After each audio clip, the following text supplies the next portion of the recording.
আজ আমি রান্না করছি এই মাছের মুড়ো দিয়ে মুগ ডাল, যার জন্য আমি মুগ ডালটাকে হালকা ভেজে নিয়ে হাফ সেদ্ধর মতন করে নিয়েছি। আর এদিকে মাছের মুড়োটাকে আমি লাল লাল করে ভেজে নিয়েছি।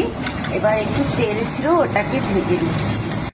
তেলের ভিতরে একটু তেজপাতা, একটু শুকনো লঙ্কা ফোড়ন, এবার একটা এলাচ, দারচিনি, লবঙ্গ দিয়ে, এবার দুটো গোটা জিরে দিয়ে, হাফ পেঁয়াজ আর হাফ টমেটো তেলের উপরে দিয়ে, অন্য হলুদের গুঁড়ো, লবণ, জিরের গুঁড়ো, ধনিয়ার গুঁড়ো দিয়ে দিলাম।